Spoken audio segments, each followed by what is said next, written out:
ابو جہل نے بھی کہا، سارے کافروں نے کہا چلو سیدھے ابو بکر کے دروازے پر۔ اللہ کی قسم کافر بھی اس وقت کے جانتے تھے کہ اگر حضور جائیں گے تو ابو بکر صدیق بھی ساتھ جائیں گے، جہاں حضور ہوں گے وہاں ابو بکر ہوں گے، جہاں ابو بکر ہوں گے وہاں حضور ہوں گے۔ اور یہ بھی یاد رکھو اللہ کی قسم بچپن بھی ان کا ساتھ گزرا، ان کی جوانی بھی ساتھ گزری، غار میں ہے تو ساتھ ہے، اگر جنگ میں ہے تو ساتھ ہے، امن میں ہے تو ساتھ ہے، مکہ میں ہے تو ساتھ ہے، مدینہ میں ہے تو ساتھ ہے، سفر میں ہے تو ساتھ ہے، حضر میں ہے تو ساتھ ہے۔ اللہ کی قسم آج مزار میں بھی ساتھ ہے اور جنت میں بھی ساتھ ہوں گے۔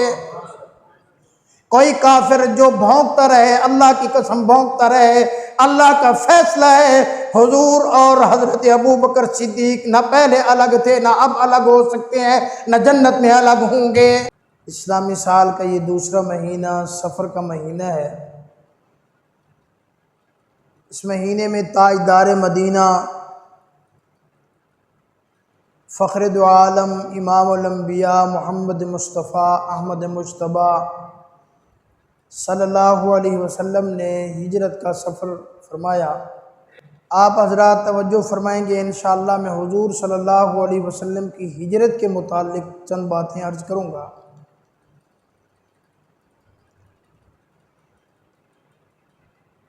امام الانبیاء صلی اللہ علیہ وسلم نے فاران کی چوٹی سے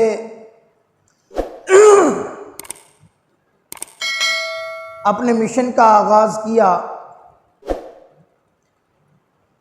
لا الہ الا اللہ کی دعوت دینا شروع کی۔ لوگ اسلام میں داخل ہوتے گئے۔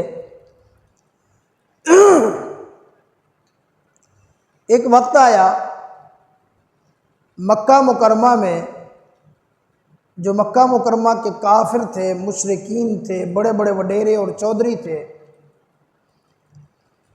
ان کو پریشانی لاحق ہوئی کہ جس باپ دادے کے دین پر ہم تھے، یہ محمد رسول اللہ صلی اللہ علیہ وسلم نے آ کر سر عام ہمارے اس دین کو جھٹلایا اور ہمارے بتوں کو جھٹلایا۔ اور صورتحال یہ ہے کہ اب مکہ مکرمہ میں باپ مسلمان ہے تو بیٹا کافر ہے، بیٹا مسلمان ہے تو باپ کافر ہے، ایک بھائی مسلمان ہے تو دوسرا بھائی کافر ہے۔ اب مشرکین مکہ دار الندوہ میں جمع ہوئے، انہوں نے مشورہ کیا کہ بھی کیا کیا جائے، اس کا کیا حل ہے؟ تو ان کے مشورے میں ابلیس ملعون بھی نجد کے ایک سردار کی شکل میں شامل ہوا کہ مجھے پتہ چلا یہاں مشورہ ہے، تو میں بھی شریک ہونے کے لیے آ گیا۔ تو کسی نے مشورہ دیا کہ اس طرح کریں کہ حضور صلی اللہ علیہ وسلم کو قید کر دیں، کسی سے ملنے نہ دیں، ان کو کسی سے ملاقات نہ کرنے دیں، ان کو ان کا پانی بند کر دو، کھانا بند کر دو، کچھ بھی نہ دو، وہ وہیں پڑے پڑے خود ہی شہید ہو جائیں گے۔ شیطان نے کہا نہیں، یہ بات ٹھیک نہیں ہے، تم کیا سمجھتے ہو کہ جو اس کے ماننے والے ہیں وہ خاموش ہو کر بیٹھ جائیں گے؟ وہ تو اپنی جان پہ کھیل کر ان کو چھڑا کے لے جائیں گے۔ شیطان تو جانتا تھا۔ کسی دوسرے نے مشورہ کیا کہ اس طرح کرو، حضور صلی اللہ علیہ وسلم کو مجبور کرو کہ مکہ مکرمہ چھوڑ دو، ان کو جلا وطن کر دو۔ تو اس پر بھی شیطان نے کہا نہیں، یہ بات ٹھیک نہیں، کیونکہ یہ جہاں بھی جائیں گے، جہاں سے گزرتے جائیں گے، لوگ ان کے ہوتے جائیں گے، جہاں جا کر یہ ٹھہریں گے وہاں سے یہ ایک مضبوط ترین جماعت بنائیں گے، جماعت بنا کر آ کر آپ کا حملہ کر دیں۔ تو ابو جہل ملعون بیٹھا تھا، اس نے کہا اس طرح کرو کہ محمد مصطفیٰ صلی اللہ علیہ وسلم کو قتل کر دو، شہید کر دو، کہانی ختم۔ اب شیطان نے کہا یہ بات ٹھیک ہے، اس کا حل یہی ہے، اگر تم اپنے باپ دادا کے دین کو بچانا چاہتے ہو، اپنے بتوں کی تم مدد کرنا چاہتے ہو، تو یہ مشورہ جو ہے یہ ٹھیک ہے اب مشورہ ہونے لگا بھی چلو یہ اگر کیا جائے تو بنو ہاشم ایک قبیلہ ہے تو ہم ان کے ساتھ کیا کریں گے؟ ابو جہل نے کہا اس طرح کرو کہ 60 قبیلے ہیں، 60 قبیلے، ہر قبیلہ ایک نوجوان اسلحہ سے لیس، یعنی اس کے پاس تلوار ہو، اس کے پاس نیزہ ہو، اس کے پاس تیر ہو، نوجوان ہو، ایک نوجوان جس کے پاس مکمل اسلحہ ہو، وہ دو 60 قبیلے ہیں، 60 لوگ جا کر ہم حضور صلی اللہ علیہ وسلم کے گھر کا رات کے وقت گھیرا کر دیں گے، صبح جب وہ آپ نماز کے لیے آئیں گے تو ہم یکبارگی حملہ کر کے ان کو شہید کر دیں گے۔ اب بنو ہاشم 60 قبیلے سے کیسے لڑے گا؟ اگر پھر بھی بنو ہاشم نے کچھ کہا تو ہم مل کر ان کی دیت ادا کر دیں گے۔ شیطان نے کہا یہ مشورہ بالکل ٹھیک ہے۔ اب ایک مشورہ یہاں ہو رہا ہے، ایک تدبیر یہاں بنائی جا رہی ہے، اور ایک تدبیر اوپر اللہ بنا رہا ہے۔ اسی کو بھی قرآن نے ذکر کیا ہے، فرمایا وَإِذْ يَمْكُرُ بِكَ الَّذِينَ كَفَرُوا أَوْ يُثْبِتُوكَ أَوْ يَقْتُلُوكَ أَوْ يُخْرِجُوكَ وَيَمْكُرُونَ وَيَمْكُرُ اللَّهُ وَاللَّهُ خَيْرُ الْمَاكِرِينَ۔ اللہ رب العالمین نے فرمایا کہ وہ ایک تدبیر کر رہے ہیں، وہ ایک اپنا منصوبہ کر رہے ہیں کہ اس طرح کیا جائے، اس طرح کیا جائے، اس طرح کیا جائے۔ فرمایا وَيَمْكُرُونَ وَيَمْكُرُ اللَّهُ، ایک تدبیر یہ لوگ کرتے ہیں، ایک تدبیر اللہ کر رہے ہیں۔ وَاللَّهُ خَيْرُ الْمَاكِرِينَ، اور جو میرا اللہ کی تدبیر ہے وہ بہترین تدبیر ہے، سب پر غالب آنے والی تدبیر ہے۔ فرمایا جبریل جا میرے محبوب کو جا کے حکم دے کہ چلو آپ کی ہجرت کا وقت آ گیا، رات کا وقت ہے، حکم آ گیا۔ حضور صلی اللہ علیہ وسلم کو اطلاع دے دی گئی کہ کفار مکہ باہر ننگی تلواریں لے کے کھڑے ہیں۔ اللہ اکبر۔ یہاں ایک بات عقیدے کی سمجھنے کی ہے، بہت سارے لوگ کہتے ہیں جی یہ جو لوگ ہیں یہ علماء کرام ہیں، یہ کبھی چندہ مانگتے ہیں، یہ کبھی کیا کرتے ہیں، یہ کبھی کس طرح کرتے ہیں، اگر یہ حق اور سچ پر ہیں تو اللہ سے کیوں نہیں مانگتے؟ اور یہاں اللہ کے نبی کی ہجرت کے موقع پر اللہ نے سمجھایا، اللہ کی قسم اگر اللہ چاہتے تو اسی وقت جبریل امین کو بھیج کر سارے کافروں کو نصف و نابود کر دیتے۔ اگر اللہ چاہتے اسی وقت حضرت جبریل امین براق لے کے آتے اور 1 منٹ کے اندر حضور صلی اللہ علیہ وسلم کو مکہ سے مدینہ پہنچا دیتے، لیکن میرے اللہ نے اس طرح نہیں کیا۔ قیامت تک آنے والے لوگوں کو سمجھایا، لوگوں اللہ رب العالمین کی تقدیر تو غالب ہے، لیکن اللہ رب العالمین نے دنیا کو اسباب کے ساتھ جوڑا ہے، یہ سبب اختیار کرو، کیونکہ اللہ کے نبی کو بھی اللہ رب العالمین نے سبب کے ذریعے سے چلایا ہے۔ اللہ اکبر۔ حضرت جبریل امین آئے، حضور صلی اللہ علیہ وسلم کو اطلاع دی، باہر سارے کافر کھڑے ہیں، باہر ننگی تلواریں لے کے کھڑے ہیں، باہر نیزے لے کے کھڑے ہیں، باہر اس وقت کا مکمل اسلحہ لے کے کھڑے ہیں۔ اللہ اکبر۔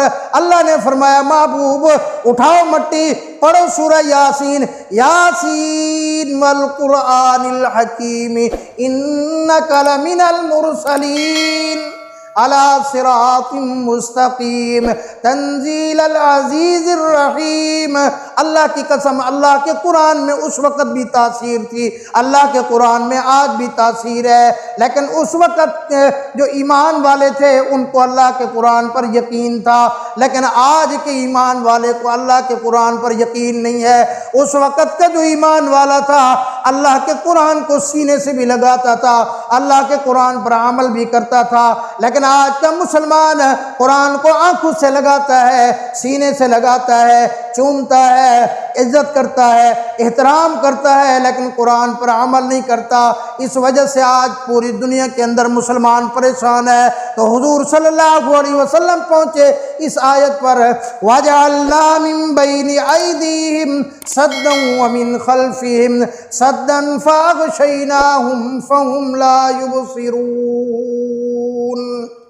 میرے آقا صلی اللہ علیہ وسلم نے پانی پر اس مٹی کے اوپر دم کیا، یوں مٹی پھینک دی، سارے کے سارے کافر اندھے ہو گئے۔ اللہ کے نبی وہاں سے گزر کے جا رہے ہیں، حضرت علی المرتضیٰ رضی اللہ تعالیٰ عنہ کو اپنے بستر پر سلا کے جا رہے ہیں۔ اللہ اکبر، شیطان ملعون نے دیکھ لیا، شیطان نے کافروں کو کہا ارے تم کس کا انتظار کر رہے ہو، وہ تو نکل کے چلے گئے۔ اب کافروں نے دیکھا اندر دروازے سے بستر کے اوپر تو سو رہی ہیں، لیکن ان کو نہیں پتہ تھا بستر پر تو چادر اوڑھ کے حضرت علی المرتضیٰ رضی اللہ تعالیٰ عنہ سو رہے تھے۔ جب صبح حضرت علی المرتضیٰ رضی اللہ تعالیٰ عنہ بستر سے اٹھے، کافر پریشان ہو گئے۔ اللہ اکبر، یہاں سے بعض لوگ یہ دلیل نکالتے ہیں کہ حضور صلی اللہ علیہ وسلم نے حضرت علی المرتضیٰ رضی اللہ تعالیٰ عنہ کو اہل مکہ کی امانتیں حوالے کی کہ یہ امانت فلاں کی ہے، اس کے اوپر بھی چٹ لگی ہوئی، یہ سونا فلاں کا ہے، یہ چاندی فلاں کی ہے، یہ جو فلاں کے ہیں، یہ آٹا فلاں کا ہے، یہ مال فلاں کا ہے۔ اللہ اکبر، وہ دلیل نکالتے ہیں کہ حضور صلی اللہ علیہ وسلم نے جب دنیا کی امانتیں حضرت علی المرتضیٰ رضی اللہ تعالیٰ عنہ کے حوالے کی تھیں تو خلافت کی امانت کے حقدار بھی حضرت علی المرتضیٰ ہو گئے۔ اللہ اکبر، علماء نے یہاں لکھا ہے اللہ اکبر کہ حضرت علی المرتضیٰ رضی اللہ تعالیٰ عنہ کے حوالے تو اللہ رب العالمین نے، اللہ کے پاک پیغمبر صلی اللہ علیہ وسلم نے دنیا اور دنیا والوں کی امانتیں حوالے کی۔ اگر یہ دیکھا جائے تو پھر اللہ نے خود بڑی سے بڑی امانت، نبوت والی امانت حضور صلی اللہ علیہ وسلم کو حضرت ابو بکر صدیق کے سپرد کیا۔ حضرت علی المرتضیٰ تو سوئے امام الانبیاء صلی اللہ علیہ وسلم کے بستر پر، لیکن اللہ کے نبی صلی اللہ علیہ وسلم سوئے۔ اللہ اکبر، حضرت ابو بکر صدیق کی جھولی میں خود اللہ کے نبی سوئے۔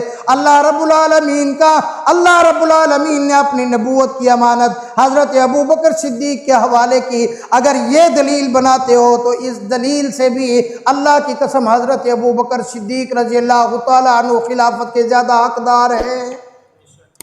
اللہ اکبر، بہرحال میں عرض کر رہا تھا سیدنا امام الانبیاء صلی اللہ علیہ وسلم پہنچے، حضرت سیدنا صدیق اکبر رضی اللہ تعالیٰ عنہ کے دروازے پر دستک دی۔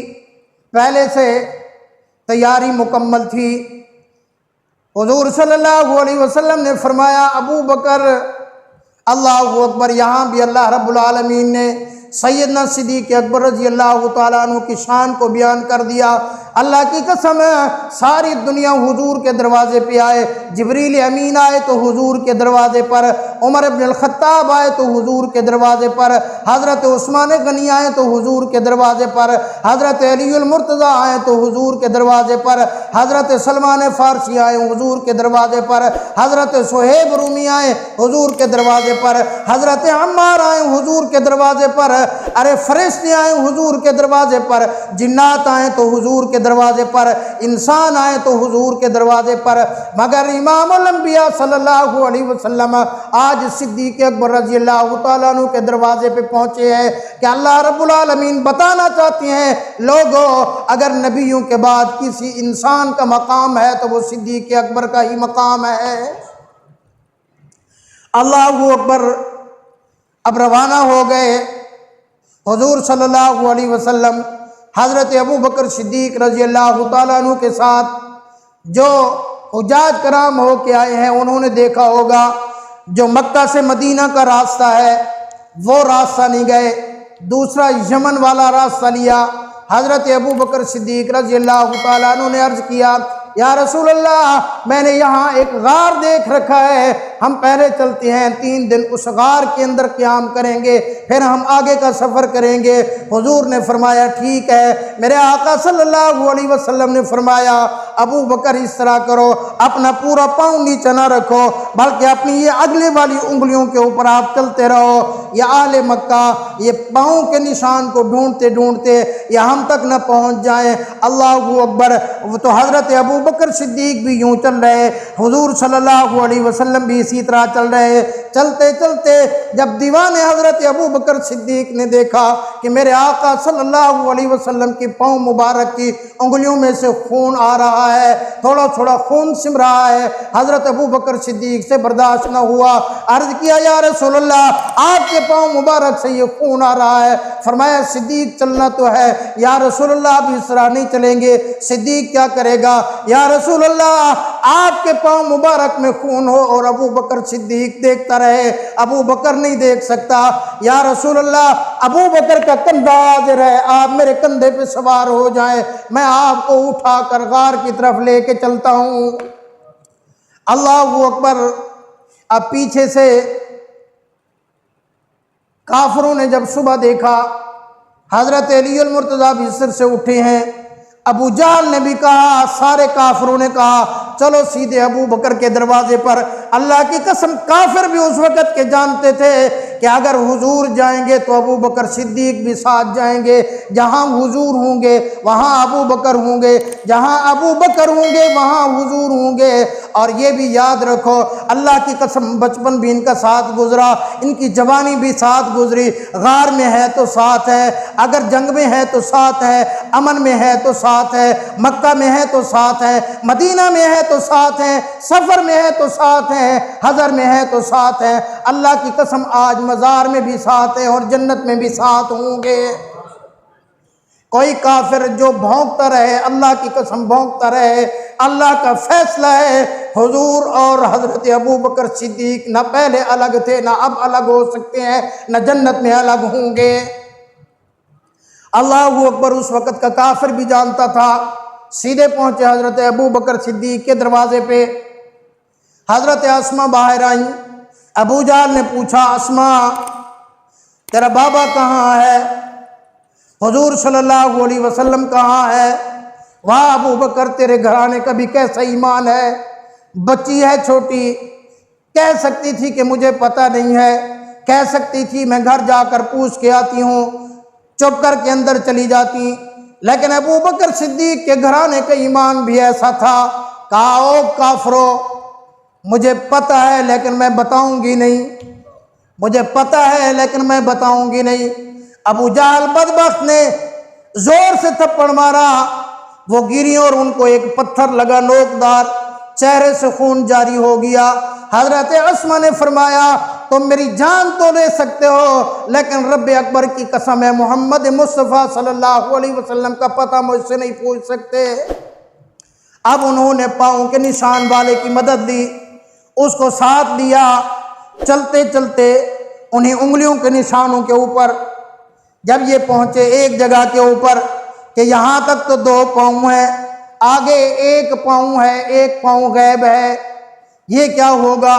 یہاں کھڑے ہو گئے۔ ابو جہل نے کہا، عتبہ نے کہا، بڑے بڑے کافروں نے کہا یہ کوئی سوچنے کی بات نہیں ہے۔ انہوں نے کہا کیوں کیا بات ہے؟ انہوں نے کہا تمہیں نہیں پتا ابو بکر صدیق اتنی بڑا عاشق رسول ہے، ابو بکر صدیق اتنا بڑا غلام مصطفیٰ ہے، ابو بکر صدیق اتنا بڑا دیوانہ مصطفیٰ ہے کہ اس نے دیکھا ہوگا کہ محمد مصطفیٰ صلی اللہ علیہ وسلم کو تکلیف ہو رہی ہے تو ابو بکر صدیق نے اپنے یار کو کندھے کے اوپر بٹھا لیا ہوگا۔ اللہ کی قسم اس وقت کا کافر بھی جانتا تھا کہ حضور کی تکلیف صدیق اکبر سے برداشت نہیں ہوتی۔ اب یہ چلے آگے کی طرف چلے، وہاں حضور صلی اللہ علیہ وسلم غار پہ پہنچے۔ حضرت ابو بکر صدیق نے عرض کیا یا رسول اللہ آپ ٹھہر جائے، میں پہلے غار کی صفائی کروں گا۔ غار کی صفائی کرتے ہوئے پتھر رکھے جو اس میں سوراخ تھے، سوراخ بچ گئے۔ ابو بکر صدیق نے اپنی پگڑی اتاری، پگڑی کو پھاڑ پھاڑ کے سوراخ بند کرنے لگے، کپڑے ختم ہو گیا، پگڑی کا سوراخ باقی ہیں، اپنی قمیض اتار لی، قمیض کو پھاڑ کے سوراخ بند کیے، پھر بھی ایک سوراخ بچ گیا، وہاں اپنا پاؤں رکھ دیا۔ یا رسول اللہ اندر تشریف لائیے، ابو بکر صدیق کی جھولی حاضر ہے، غار کی صفائی ہو گئی ہے۔ اللہ اکبر۔ حضور نے آرام فرمایا۔ جب صبح ہوئی تو میرے آقا نے دیکھا ابو بکر صدیق کا قمیض نہیں ہے، میرے ابو بکر کے سر پہ پگڑی نہیں ہے، ابو بکر یہ کیا ہوا یا رسول اللہ؟ جب میں نے غار کی صفائی کی تھی سوراخ کافی زیادہ تھے، میں نے اپنی قمیض کو بھی پھاڑ کے سوراخوں میں رکھ دیا، میں نے اپنی پگڑی کو بھی پھاڑ کے ان سوراخوں میں دے دیا۔ میرے آقا صلی اللہ علیہ وسلم کی آنکھوں میں بھی آنسو آ گئے، دعا کی اللہ مہربانی فرما میرے ابو بکر صدیق کو جنت کے اندر میرا ساتھی بنا دے۔ اللہ نے جبریل امین کو بھیجا، جاؤ میرے مصطفیٰ کو بتا کے آؤ کہ فیصلہ ہو گیا، ابو بکر صدیق نہ زندگی میں آپ سے جدا ہوگا، نہ مرنے کے بعد آپ سے جدا ہوگا، نہ جنت میں آپ سے جدا ہوگا۔ اللہ کی قسم کوئی کافر جتنا زور لگائے اللہ کا فیصلہ ہے وہ ہو گیا۔ ادھر سے کافر چلتے چلتے پہنچے غار کے دہانے پر۔ غار کے دہانے پر جو پاؤں کے نشان والا تھا وہ ان کو لے گیا، اس نے کہا یہ نشان ہے، یہ نشان ہے، اس غار کے اندر دیکھ لو۔ اللہ کا فیصلہ ہے الا تنصروه فقد نصره اللہ اذ اخرجه الذین کفروا ثانی اثنین اذ ہما فی الغار اذ یقول لصاحبہ لا تحزن ان اللہ معنا۔ اللہ اکبر۔ یہاں پر جب کافر پہنچے حضرت ابو بکر صدیق گھبرا گئے، حضرت ابو بکر صدیق پریشان ہو گئے کہ کافر پہنچ گئے ہیں، اب اگر کافر جھک کر دیکھتے ہیں تو سامنے ہم نظر آ جائیں گے۔ لیکن اللہ رب العالمین نے فرمایا اس قرآن کی آیت کے اندر محبوب اپنے ساتھی سے کہہ دیجئے ان اللہ معنا، اللہ ہم دونوں کے ساتھ ہے۔ یہاں پر حضرت ابو بکر صدیق کے ایمان کی بھی اللہ نے تصدیق کر دی، یعنی جس طرح اللہ نبوت کا مددگار ہے اللہ اسی طرح صداقت کا بھی مددگار ہے، جس طرح اللہ کی مدد اللہ کے نبی کے ساتھ ہے اس طرح صدیق اکبر کے بھی ساتھ ہے۔ ان اللہ معنا۔ قرآن کی ایک اور آیت ہے جب موسیٰ علیہ السلام اپنے لشکر کو لے کر دریا پہ پہنچے، بنی اسرائیل والوں نے کہا موسیٰ تو نے ہمیں مروا دیا، وہاں قرآن نے کہا حضرت موسیٰ علیہ السلام نے فرمایا کلا ہرگز نہیں، ان معی ربی، میرا رب میرے ساتھ ہے۔ وہاں واحد متکلم کا صیغہ ہے لیکن یہاں ان اللہ معنا فرمایا جس طرح اللہ نبوت کے ساتھ ہے اللہ اسی طرح صداقت کے بھی ساتھ ہے۔ فانزل اللہ سکینتہ علیہ، فرمایا اللہ رب العالمین نے ان پر رحمت نازل فرما دی، انہیں سکون عطا فرما دیا۔ فانزل اللہ سکینتہ علیہ وایدہ بجنود لم تروها، فرمایا اللہ رب العالمین نے ایسے لشکروں کے ساتھ ان کی مدد کی جو لشکر نظر نہیں آتے۔ بجنود لم تروها، لشکر کون سے تھے؟ جب اللہ کے نبی حضرت ابو بکر صدیق کے ساتھ غار کے اندر گئے، اللہ نے ایک مکڑی کو حکم دیا غار کے دہانے کے اوپر سارا جالا بن دو، جالا بن گیا۔ اللہ نے ایک کبوتری کو حکم دیا جا کر غار کے باہر انڈے دے دے، اس نے آ کر فوراً انڈے دے دیے۔ اب یہ کافر اس پاؤں کے ڈھونڈنے والے نشانات کے ماہر کو کہنے لگے تو پاگل ہو گیا، یہ جو جالا نظر آ رہا ہے یہ تو لگتا ہے حضور صلی اللہ علیہ وسلم کی پیدائش سے بھی پہلے کا ہے، اگر وہ اندر جاتے یہ جالا ختم ہو جاتا، یہ کبوتری انڈے نہ دیتی یہاں، تو پاگل ہے، ہمیں پاگل بناتا ہے۔ اللہ اکبر۔ علماء کرام نے یہاں تک لکھا امیہ بن خلف کافر نے وہیں غار کے پاس بیٹھ کر پیشاب بھی کیا، چھوٹا پیشاب، اس کو پتہ اگر ہوتا یا اس کو شک بھی ہوتا تو وہ یہ کام نہ کرتا۔ تو اللہ نے یہی فرمایا وَأَيَّدَهُ بِجُنُودٍ لَّمْ تَرَوْهَا، اللہ نے اپنے محبوب کی، اللہ نے اپنے محبوب کے یار کی، فرمایا جو حفاظت کی ہے ایسے لشکروں کے ساتھ کی ہے جو لشکر نظر آنے والے نہیں ہیں۔ اللہ اکبر۔ مختصر میں کرتا ہوں، ٹائم تھوڑا ہے۔ یہ حضور صلی اللہ علیہ وسلم آگے گئے، کافر پیچھے ہو گئے۔ اللہ اکبر۔ کافروں نے جا کے اعلان کر دیا جو بھی حضور صلی اللہ علیہ وسلم کو ڈھونڈ کے آئے گا ہم اتنے 100 اونٹ اس کو انعام دیں گے۔ اللہ اکبر۔ سراقہ ابن مالک رضی اللہ تعالیٰ عنہ، ابھی انہوں نے کلمہ نہیں پڑھا تھے، اللہ اکبر، بڑے جیدار تھے، یہاں تک کتابوں کے اندر لکھا ہے کہ وہ سیدھے گھوڑے کے ساتھ الٹے پاؤں دوڑتے تھے پھر بھی گھوڑے سے آگے نکل جاتے تھے، انہوں نے اپنے ساتھیوں کو لیا، اپنے دوستوں کو ساتھ لیا کہ چلو ہم ڈھونڈتے ہیں۔ وہ ڈھونڈتے ڈھونڈتے حضور صلی اللہ علیہ وسلم تک پہنچے، حضور صلی اللہ علیہ وسلم کو دیکھا، گرفتار کرنے کا ارادہ کیا تو اللہ رب العالمین کی قدرت کہ اس کا گھوڑا پکی زمین کے اندر، پہاڑوں کے اندر یہاں سینے تک نیچے دھنس گیا۔ اللہ اکبر۔ پھر اس نے اپنے اس خیال کو چھوڑا، توبہ کی اس سے، اللہ نے اس کے گھوڑے کو باہر نکالا، اس نے پھر ارادہ کیا، پھر اسی طرح 3 دفعہ اس نے ایسا کیا۔ اس کے بعد حضور صلی اللہ علیہ وسلم کے قدموں میں بیٹھ گیا، کہنے لگا اب مجھے یقین ہو گیا آپ اللہ کے سچے نبی ہیں، مجھے کلمہ پڑھا کر اپنی غلامی میں لے لو۔ میرے آقا نے فرمایا سراقہ میں دیکھ رہا ہوں جب کیسر و کسرا کے کنگن تیرے ہاتھوں کے اندر ہوں گے، اللہ اکبر، اس وقت اس طرح سمجھ لو کہ یہاں پہاڑی پر ایک مزدور کو کوئی کہہ دے کہ امریکہ کا جو صدر ہے اس کی جو فلاں قیمتی چیز ہے وہ تیرے ہاتھ کے اندر آئے گی تو وہ پریشان ہو جائے گا۔ حضور صلی اللہ علیہ وسلم نے فرمایا سراقہ کسرا کے کنگن میں تیرے ہاتھوں میں دیکھ رہا ہوں۔ فرمایا جب کسرا کے کنگن آئے، فتح کیا صحابہ نے، حضرت عمر ابن الخطاب رضی اللہ تعالیٰ عنہ کا دور تھا، مسجد نبوی کے صحن کے اندر سونے کے ڈھیر لگے ہوئے ہیں، تو اس کسرا کے کنگن بھی پڑے ہیں۔ حضرت سراقہ ابن مالک نے عرض کیا یا امیر المومنین، مجھے حضور صلی اللہ علیہ وسلم نے یہ بشارت عطا فرمائی تھی۔ حضرت عمر ابن الخطاب نے حکم فرمایا میرے آقا کی بشارت کے مطابق کسرا کے کنگن سراقہ کو پہنا دو۔ اللہ اکبر۔ یہ لشکر آگے چلا، بڑے واقعات ہیں درمیان کے اندر، صرف میں ایک واقعہ عرض کر کے آپ کا ایمان تازہ کروں، میں اپنی بات کو ختم کروں۔ حضور صلی اللہ علیہ وسلم چلتے چلتے آگے ایک ایسی جگہ کے اوپر پہنچے جہاں ایک خیمہ لگا ہوا ہے، بلکہ 2 خیمے لگے ہوئے اس راستے کے اندر۔ اللہ اکبر۔ وہاں ایک عورت موجود تھی جس کا نام عاتکہ تھا، اس کو ام معبد کے نام سے وہ مشہور ہے۔ وہاں حضور صلی اللہ علیہ وسلم پہنچے، وہ ویسے بھی سفر کرنے والوں کی مہمان نوازی کیا کرتے تھے، ویسے بھی مہمان نوازی کی ان کی مشہور تھی۔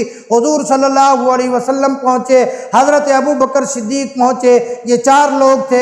اللہ اکبر۔ وہاں آرام کیا، کھانے پینے کی اس نے کہا میرا خامد بکریاں لے کے گیا ہوا ہے، شام کو آئے گا، دودھ نکالیں گے، وہ دودھ ہم آپ کو پیش کریں گے۔ حضرت ابو بکر صدیق، حضور صلی اللہ علیہ وسلم نے دیکھا کہ ایک کمزور سی بکری کھڑی ہوئی ہے، ایک کونے کے اندر کھڑی ہوئی ہے۔ فرمایا کہ یہ جو بکری کھڑی ہے، اس نے کہا یہ تو اتنی کمزور ہے، یہ تو اتنی لاغر ہے، یہ چل نہیں سکتی، یہ تو ریوڑ کے ساتھ نہیں جا سکتی، یہ کیا دے گی؟ انہوں نے فرمایا اگر آپ کی اجازت ہو تو ہم اس کا دودھ نکال لیں۔ اس نے کہا میری طرف تو اجازت ہے، جو چل نہیں سکتی وہ دودھ کیا دے گی؟ انہوں نے کہا آپ برتن لے کے آؤ۔ اللہ اکبر۔ فرمایا وہ برتن لے کے آئی، میرے آقا صلی اللہ علیہ وسلم نے اپنی رحمت والا ہاتھ مبارک اس کے تھنوں پر پھیرا، بسم اللہ الرحمن الرحیم کے ساتھ دودھ نکالنا شروع کیا، برتن بھر گیا، اور برتن لے کے آؤ، اور برتن بھی بھر گیا، سارے گھر کے برتن بھر گئے، لیکن بکری کا دودھ اب بھی باقی تھا۔ سب نے سیر ہو کر پیا۔ اللہ اکبر۔ حضور صلی اللہ علیہ وسلم آگے روانہ ہو گئے۔ حضرت ام معبد کے خاوند شام کو گھر آئے۔ ابو معبد یہ ماجرا ہوا ہے آج، اس طرح لوگ آئے تھے، ان میں سے جو وہ سردار تھا، اتنی حسین و جمیل، اتنی خوبصورت، اللہ کی قسم وقت نہیں ہے، شمائل ترمذی اٹھا کے دیکھو، حضرت ام معبد نے جو حضور صلی اللہ علیہ وسلم کی ایک ایک نقش کی، ایک ایک عضو کی تعریف کی ہے، شاید آج تک اتنی تعریف کسی نے نہیں کی۔ اس نے کہا اس کی آنکھ اتنی خوبصورت، آنکھیں بڑی موٹی تھیں، بال اس طرح خوبصورت تھے، ناک مبارک اتنا خوبصورت تھا، رخسار مبارک ایسے خوبصورت تھے، داڑھی مبارک ایسے خوبصورت تھی، پیٹ اور سینہ برابر تھا، پاؤں مبارک ایسے خوبصورت تھے، ہاتھ مبارک ایسے خوبصورت تھے۔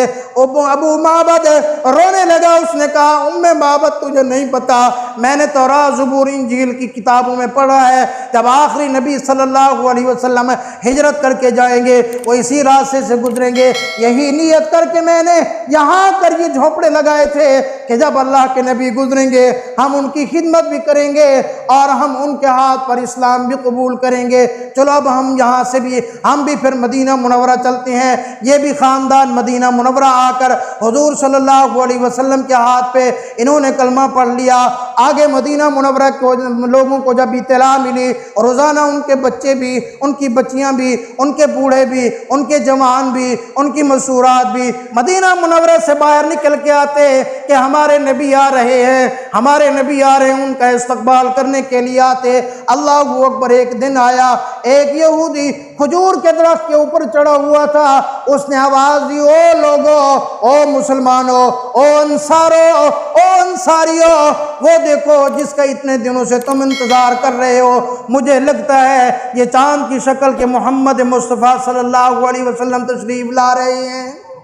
صاحب نے ان کا استقبال کیا۔ قباء کے مقام پر حضور صلی اللہ علیہ وسلم نے پہلا پڑاؤ کیا۔ حضرت ابو بکر صدیق، واہ ابو بکر، اللہ کی قسم تو جیسا عاشق مصطفیٰ دنیا میں نہیں آئے گا۔ حضرت ابو بکر صدیق بھی تھکے ہوئے اپنے ایک کپڑا لیا، کپڑا لے کر حضور صلی اللہ علیہ وسلم کے اوپر یوں تان کے کھڑے ہو گئے تاکہ میرے آقا صلی اللہ علیہ وسلم پر دھوپ نہ پڑے، میرے آقا صلی اللہ علیہ وسلم کو تکلیف نہ ہو۔ حضور نے فرمایا، صدیق تو بھی تو تھکا ہوا ہے، آپ بھی بیٹھ جائیں۔ نہیں یا رسول اللہ، یہ نہ ہو کہ جس نے آپ کو نہیں دیکھا وہ آئے اور وہ یہ نہ سمجھ پائے کہ اللہ کے نبی کون ہے، وہ مجھے نہ سمجھے۔ میں یہ کپڑا لے کر اس لیے کھڑا ہو گیا ہوں تاکہ آنے والے کو پتہ چلے جو بیٹھے ہیں یہ سردار ہیں، جو کھڑا ہے یہ غلام ہے۔ اللہ اکبر۔ مدینہ منورہ میں پہنچے۔ اب سارے مدینہ منورہ، انصار مدینہ، یا رسول اللہ آپ ہمارے مہمان ہیں، ہمارے گھر تشریف لائیے، آپ ہمارے مہمان ہیں، ہمارے گھر تشریف لائیے۔ اب یہاں بڑا مشکل مرحلہ تھا، کس کو ناراض کرتے؟ حضور صلی اللہ علیہ وسلم نے فرمایا، میں اپنی اونٹنی کی مہار چھوڑ رہا ہوں، یہ جا کر جس کے گھر پہ بیٹھ جائے گی وہ میرا میزبان ہوگا۔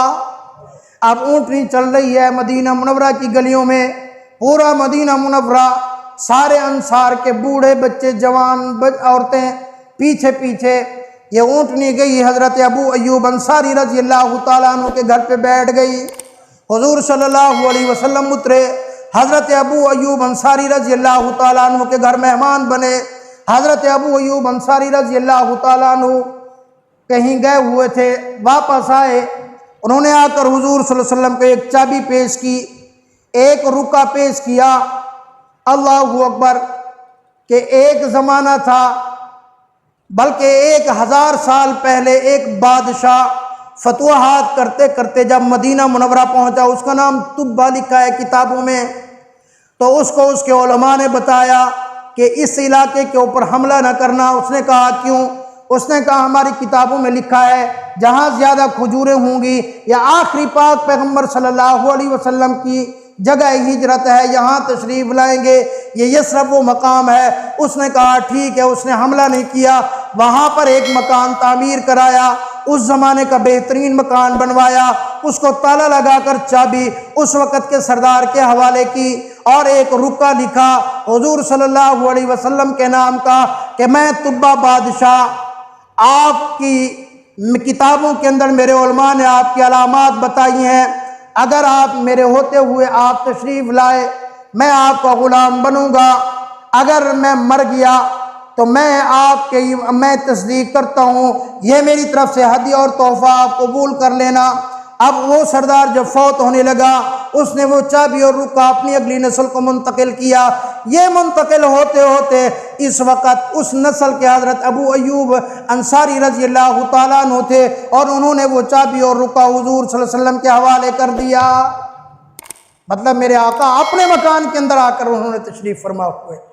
دعا کرو اللہ پاک عمل کرنے کی توفیق عطا فرمائے۔ وآخر دعوانا الحمدللہ رب العالمین۔